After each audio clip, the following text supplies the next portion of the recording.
Qaranglar, sizlarga savol beraman. Agar to'g'ri javob bersalaringiz $100 beraman. Necha sinf o'qiysiz? 11 da. Xo'p, 2 dan 1 ga 3 dan 1 qo'ysak necha bo'ladi? 2 dan 1 ga 3 dan 1 qo'ysak. 2 dan 1 3 dan 1 qo'ysak. Aha.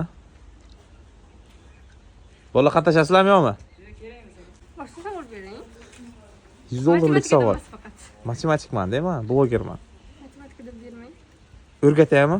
Oson usulni. Xo'p, o'qishga kirish xohlamaysizmi Toshkentga? Samarqandga kiramiz. Samarqandga kirasizlarmi? Zo'r gap yo'q. Xo'p, qaranglar. Qaysi sohaga topshirishdan qayta nazorat matematika bo'ladi. O'sha uchun sizlarga master klass ko'rsataman. Kasblarni qo'shish ayirishni eng oson usulini. Umuman matematikani bilmaysiz, to'g'rimi? Xo'p, qarang. 2 dan 1 ga 5 dan 3 ni qo'shish uchun eng oson usuli, buni qo'shish uchun kapalak usuli o'rgataman. Qarang. 2 bilan 3 ko'paytiramiz. 6, 1 bilan 5 ko'paytiramiz. 5, 2 bilan 5 ko'paytiramiz. 10. Qo'shish bo'lsa qo'shish yoziladi. Tamom. 6 ga 5 qo'shsak 11, tagidan 10 yoziladi. Tushundingizmi? Ayirishdan xuddi shunaqa kapalak usuli. 2 bilan 3 ko'paytiramiz. 6, 1 bilan 5 ko'paytiramiz. 5, tagi 2 bilan 5 ko'paytirib qo'yamiz 10. Ayirish bo'lsa bu yoqda ayirish qo'yiladi.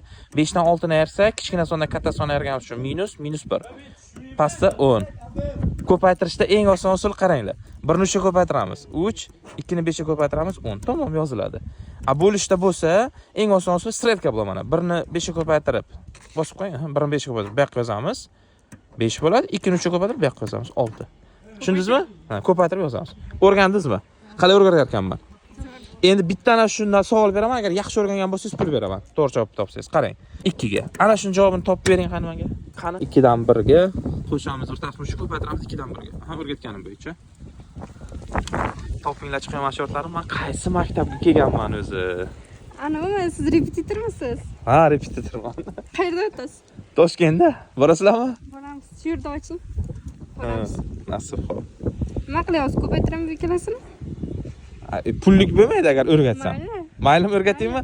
Xo'p, qarang. Kala juda yaxshi ekan. Qo'shishda shunaqa, lekin eng asosiysi birinchi ko'paytirish bajariladi. Esdan chiqmasin. Tushundingizmi?